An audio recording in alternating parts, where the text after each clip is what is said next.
First ever factory outlet Mukunda jewellery grand opening February 14న సుచిత్రాలో. మాఘమాసంలో పౌర్ణమి నాడు సముద్ర స్నానం చేస్తే చాలా విశేషమైన ఫలప్రదం అని చెప్తూ ఈ విశేషాన్ని చెప్తున్నారనమాట. మాఘం స్నానాలకు ప్రసిద్ధి ముందు చెప్పిన సంగతే. నిజానికి మకర సంక్రమణం జరిగింది మొదలు కుంభ సంక్రమణం వరకు జరిగే మధ్యలో ఉండే కాలం కాలం మాఘమాసం అని చెప్తారట. అంటే పూర్వం ఇది పాటించే వాళ్ళు ఏమోనండి. మనం ఇప్పుడు ఏం చేస్తాము, మాఘ పౌర్ణమి పాడ్యమి నుంచి అమావాస్య వరకు మనం మాఘమాసంగా భావిస్తాం. అయితే మకర సంక్రమణం దగ్గర నుంచే అని చెప్తున్నారనమాట. అక్కడి నుంచి కుంభ సంక్రమణం వరకు ఉండే మధ్యకాలము అని ఇది ఒక లెక్క. మరి పవిత్ర స్నానాలు పౌష్య శుక్ల పౌర్ణమితో మొదలయ్యి మాఘ శుక్ల పౌర్ణమితోటి ముగుస్తాయట. చాంద్రమానాన్ని అనుసరించే వాళ్ళకి ఈ మాఘమాసం పౌష్య బహుళ అమావాస్యతో ప్రారంభమయ్యి మాఘ బహుళ అమావాస్యతో ముగుస్తుంది. ఈ మాఘమాసం మొత్తం పవిత్ర స్నానాలు చేయటం విశేషం కానీ, అంటే ఇది విశేషమే కానీ అయితే ఈ యాంత్రిక జీవనంలో అదంతా సాధ్యం కాదు. ఇప్పుడు మనం చేయలేకపోతాం కాబట్టి కనీసం పౌర్ణమి నాడైనా నదీ స్నానం కానీ సముద్ర స్నానం కానీ చేస్తే మాఘమాసం మొత్తం పవిత్ర స్నానాలు చేసిన ఫలితం లభిస్తుందట. ఎందుకంటే ఈ మాఘ పూర్ణిమని మహామాఘి అంటారు. సంవత్సరంలో వచ్చే 12 పూర్ణిమల్లోనూ మాఘ పౌర్ణిమ అత్యంత పవిత్రమైనది, విశేషమైనది అట. ఈ మహామాఘి శివకేశవులిద్దరికీ ప్రీతికరమైంది. అందుకని ఈ మాఘ పౌర్ణమి నాడు తప్పనిసరిగా సముద్ర స్నానం చేయాలి అని చెప్తారు. కార్తీక మాసాల్లో కూడా కార్తీక స్నానాలు కూడా సముద్ర స్నానాలు చెప్తారండి. మాఘం బహు విశేషమైంది, ఎందుకంటే ఇది శివకేశవులని ఇద్దరిని ఆరాధిస్తారని చెప్తున్నారనమాట. సముద్ర స్నానం ఎందుకంటే నదీనాం సాగరో గతి అన్నారు. ఎలా అంటే నదులన్నిటికీ సాగరమే గతి. మనం ఇంకో శ్లోకం చెప్తాం, ఆకాశాత్ పతితంతోయం సాగరం ప్రతిగచ్చతి అని. సముద్రం వైపుకి వెళ్తుంది ఆకాశం నుంచి పడిన ప్రతి చినుకు. అట్లా సాగరమే నదులకి గతి. తర్వాత సకల నదీ నదాలు చివరికి సముద్రంలోనే సంగమిస్తాయి కనుక సముద్ర స్నానం చేస్తే సకల నదుల్లోనూ స్నానం చేసిన పుణ్య ఫలితం దక్కుతుంది. ముఖ్యంగా సముద్రుడి ప్రత్యేకత ఏంటంటే ప్రతినిత్యం సూర్యకిరణాల వల్ల ఎంతో నీరు ఆవిరవుతున్నప్పటికీ సముద్రం తాలూకు పరిమాణం కొంచెం కూడా తగ్గదు. అనుక్షణం నీళ్ళు ఆవిరైపోతూనే ఉంటాయి, అయినా సరే సముద్రం తగ్గదు. అలాగే ఎన్నో జీవనదులు తనలో కలుస్తున్నప్పటికీ సముద్రుడి పరిమాణం పెరగదు. ఎన్ని వేల నదులంటే అన్ని పక్కల నుంచి మనం చెప్పుకునే పెద్ద నదులు 12 కాకుండా చిన్న పెద్ద నదులు ఎన్నో, అయినా సరే సముద్రం పెరగదు, తగ్గదు. అయితే స్థిరత్వమే సముద్రుని యొక్క ధర్మమట. తర్వాత అగాధి జడత్వాలు ఆయన తత్వం, ఇలా చెప్తున్నారనమాట. సాగరుడు సంతోషప్రదుడట. సంవత్సరంలో 4 సార్లు స్నానం చేయాలని, సముద్ర స్నానము అది కూడా ఆషాఢ పూర్ణిమ, కార్తీక పూర్ణిమ, మాఘ పూర్ణిమ మరియు వైశాఖ పూర్ణిమల్లో చేయాలని, అలా సాగర స్నానాలు చేసిన వాళ్ళకి సముద్రుడు సంపూర్ణ ఆరోగ్యాన్ని కలుగజేస్తాడని ఎన్నో పురాణాల్లో చెప్పబడిందట. స్నానం అంటే ఏదో షవర్ బాతు, స్విమ్మింగ్ పూల్లో ఏదో చేయటము, ఇంట్లో ఏదో 2 చెంబులు నీళ్ళు పోసుకోవటము కాదు. నది తాలూకు ప్రవాహ వేగానికి ఎదురుగా నిలబడి, అది కూడా నడు మునిగేల కంటే నాభి మునిగేదాకా నిలబడి స్నానం చేయాలి. అది కూడా 48 నిమిషాల పాటు స్నానం చేయాలని విధిట. ఒక్కసారి అవకాశం దొరికిన నదిలో నిలబడి మునిగి తల ముంచాల్సిన అవసరమేం లేదు. ఆటలాడటం కాకుండా ఇట్లా నాభి వరకు నీళ్లలో కనుక నిలబడితే ఈ ప్రవాహ వేగం వల్ల వచ్చే కరెంట్స్ అన్నీ శరీరాన్ని శుద్ధి చేస్తాయండి. దానికి ఎంత మంచి మంచి చాలా రకాల విషయాలు చెప్తున్నారు. ఇవన్నీ ఆరోగ్యానికి సంబంధించిందే. ఇప్పుడు మానవుల శరీరం ఎలాగూ ఏమంటారు, పుట్టిన ప్రతి జీవి గిట్టక తప్పదు, గిట్టిన ప్రతివాడు పుడతాడు, బాగానే ఉంది. మనం మరణించక తప్పదు కాబట్టి స్నానం మానేసి అన్నం మానేసి ఉండం. జీవిగా పుట్టినప్పుడు దానికి తగినట్టుగా మనం ప్రయత్నం చేసుకుంటూ వెళ్ళాలి.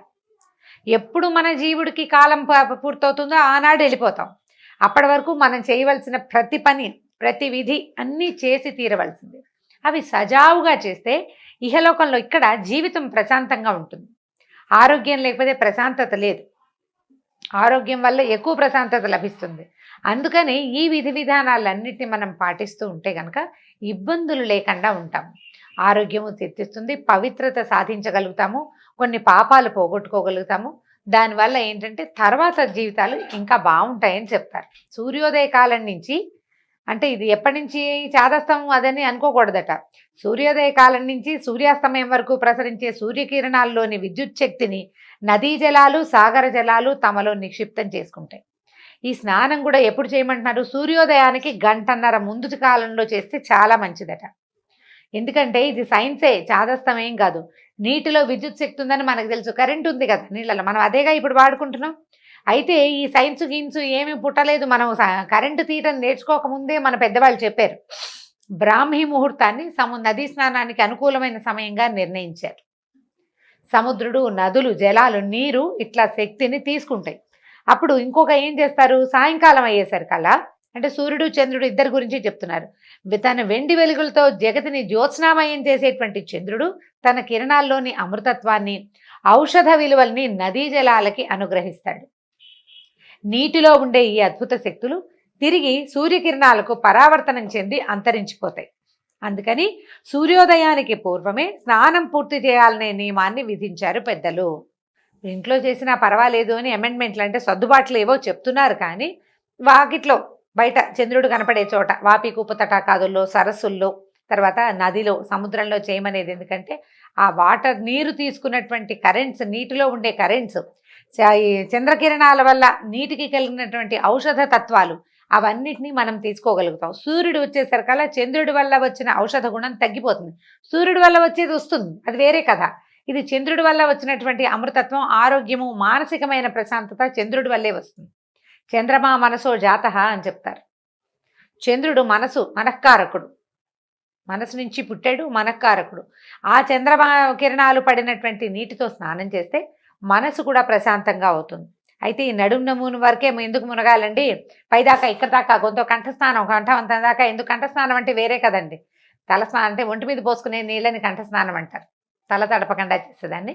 కంఠం వరకు, కంఠదఘనంగా ఇంత మటుకు మునిగి ఎందుకు చేయకూడదు అంటే ఏం చెప్తున్నారంటే, గర్భస్థ శిశువుగా ఉన్న పిండానికి నాభినాళం ద్వారానే జీవశక్తులు అందుతాయి. మనకు తెలుసు, అంబ్లికల్ కార్డ్ నుంచి, బొడ్డుతాటి నుంచే కదా బిడ్డకి ఆహారం అందేది.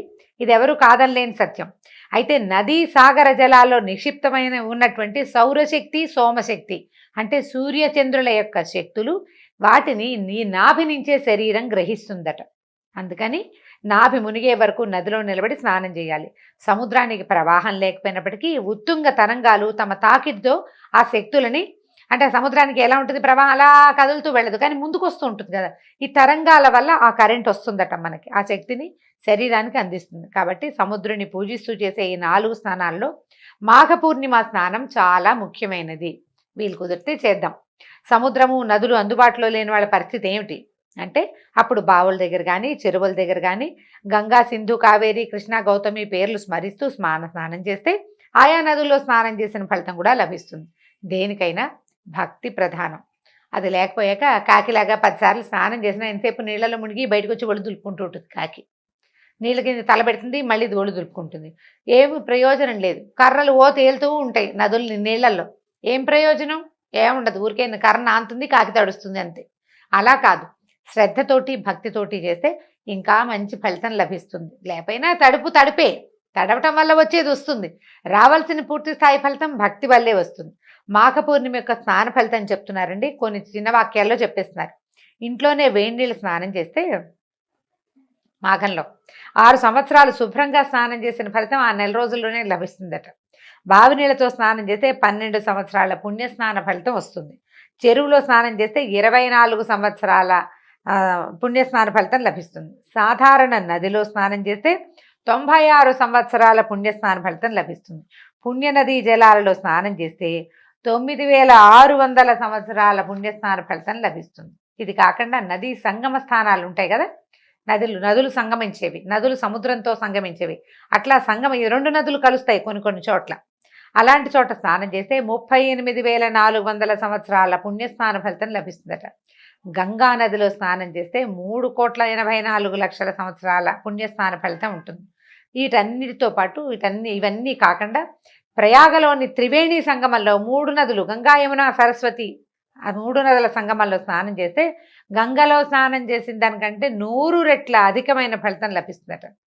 సముద్ర స్నానం చేస్తే వచ్చే పుణ్య ఫలితానికి చెప్పడానికి మాటలు లేవట.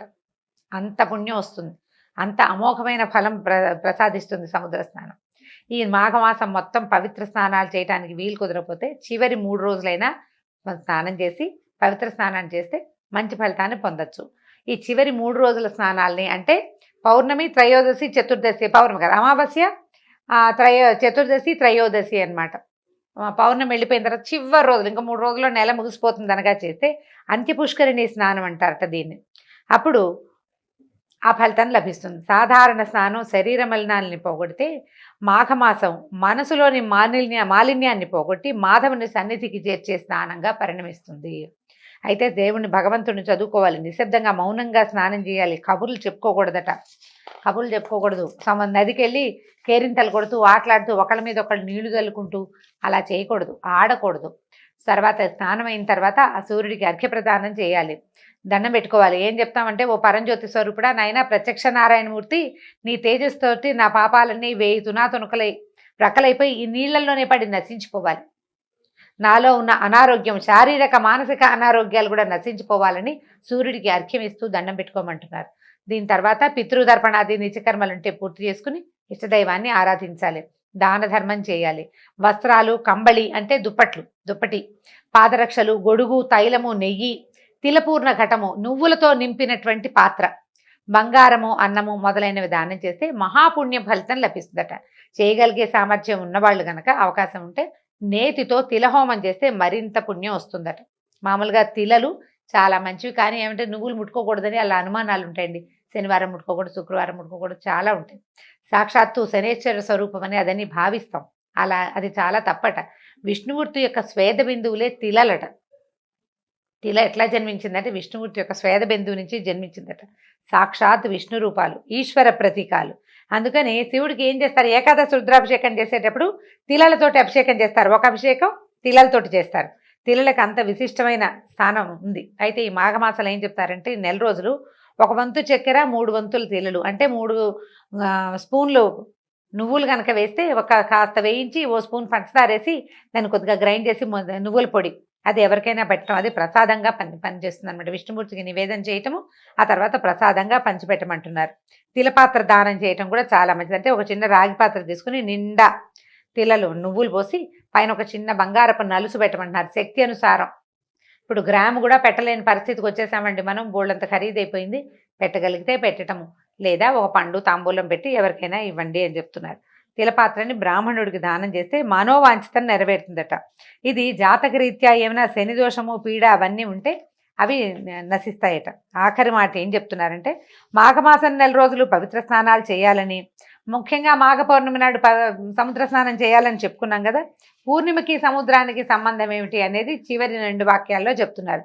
ప్రతి పూర్ణిమకి, అమావాస్యకి సముద్రానికి పోటు ఎక్కువగా ఉంటుంది.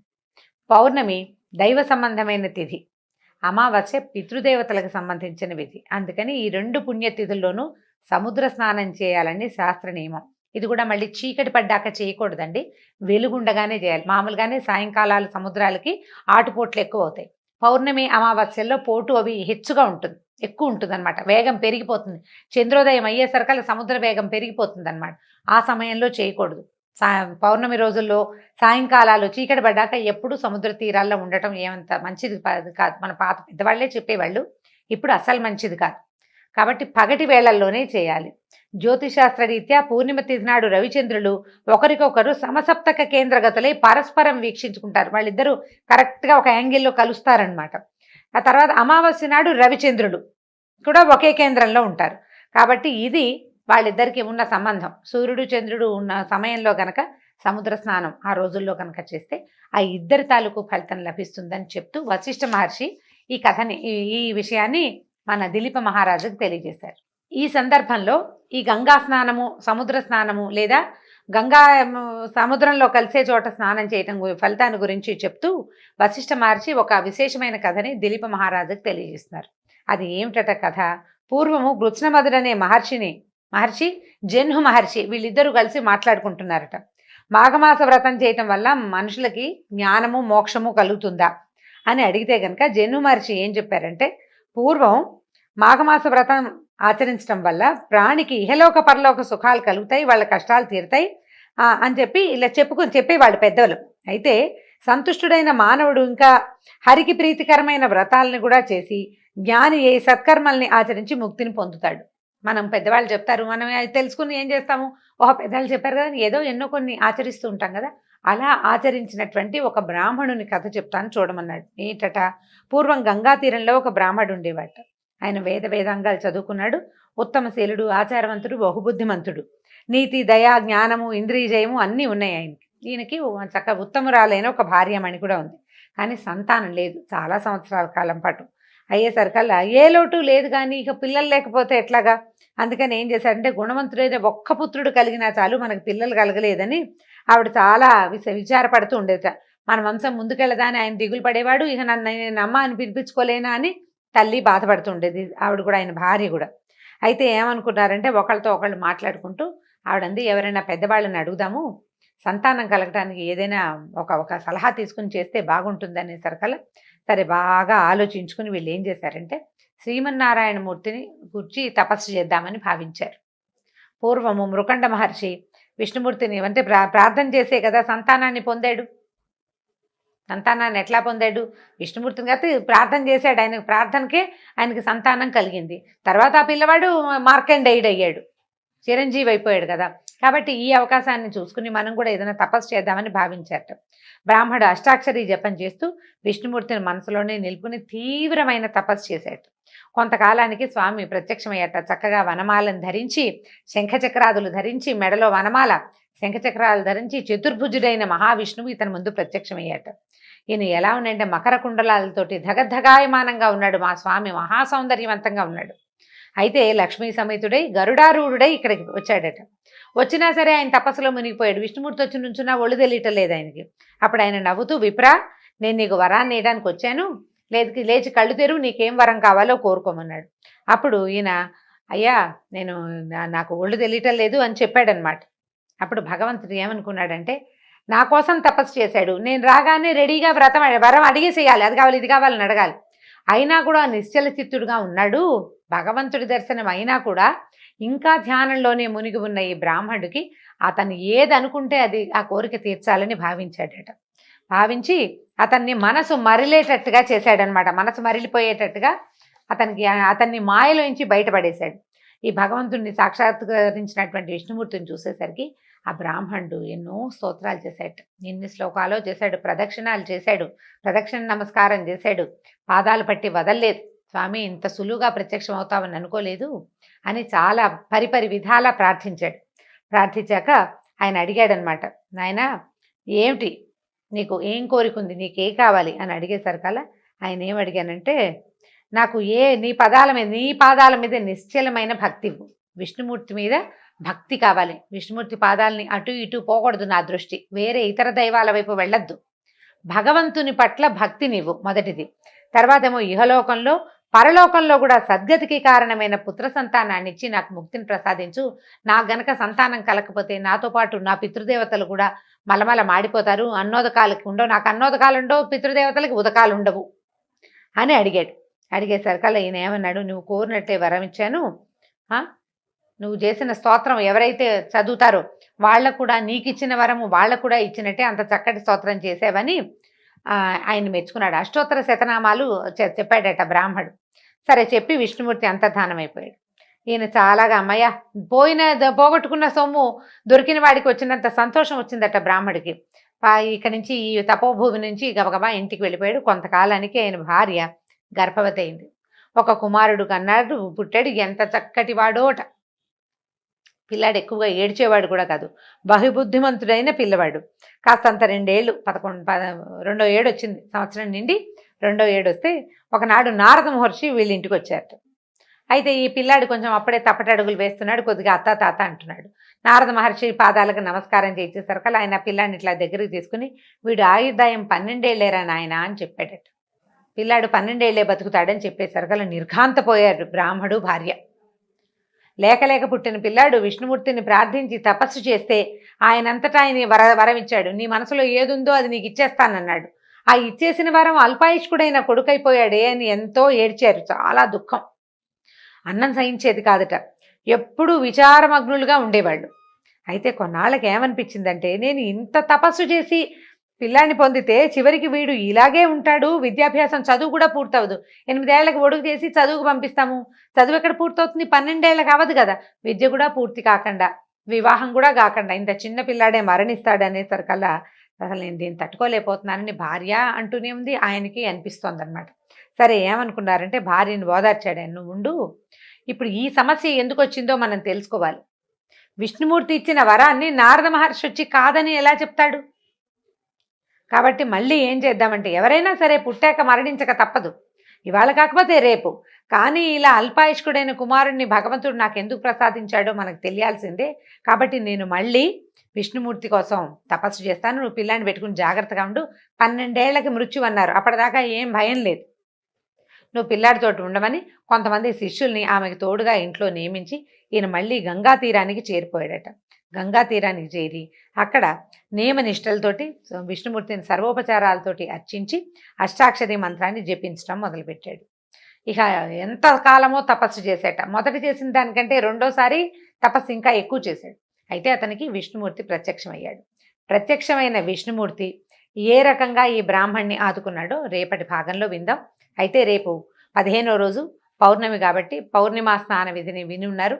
వీలైనంత మటుకు, కుదిరినంత మటుకు ఎవరు ఎలా చేయగలిగితే అట్లా పౌర్ణమి వ్రతాన్ని పూర్తి చేసుకోండి. నమస్కారం.